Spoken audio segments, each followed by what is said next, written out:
Basurang motor na binili natin sa junk shop at ito, paggaganahin po natin. Unang i-check po natin yung stator. Nako, punong-puno po ng tubig. Step by step po na ituturo sa inyo lahat po ng mga koneksyon ng mga wire para po makapagbigay ng kuryente. Kaya una nating kinakalas at chinecheck up itong stator niya kasi dito po nagmumula ang kuryente papunta dun sa spark plug. At ito, nangyari sa kanyang stator, biktima siguro ito ng baha. Kaya hindi na napagana.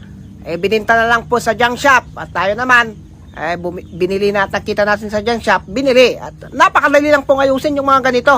Ayan, linisan lamang po natin ito, survivein po natin ito.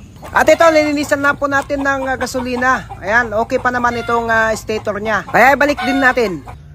Ito ang step by step na wiring para makalabas ng kuryente dito para mapaganda itong motorsiklo na to. Na wala pong regulator at saka battery. 5 pin po itong CDI na to. Ang importante ay merong makakapasok ditong kuryente. Saan naman tayo kukuha? Dito po sa stator manggagaling ang kuryente niya kasi nga walang battery. Itong black and red connection natin. Yun ang una. Black and red. Kuryente. Meron na siyang pumapasok na kuryente dito sa CDI. Ang isusunod natin ay yung papunta po doon sa ignition para po makapunta yung kuryente doon sa spark plug. Itong black yellow. Bali dalawa na dahil 5 pin po ito. Pangatlo naman ay itong blue yellow. Ang may kukonektahan po nito ay sa pulser nito. Ito po yung pulser na sinasabi ko Ito. Yan. Bali ito. Yan.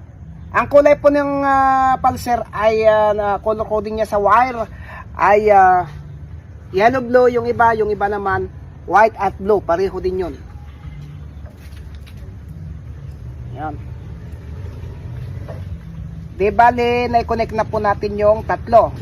Ito pang dalawa. Ito po ay yung negative o grounded.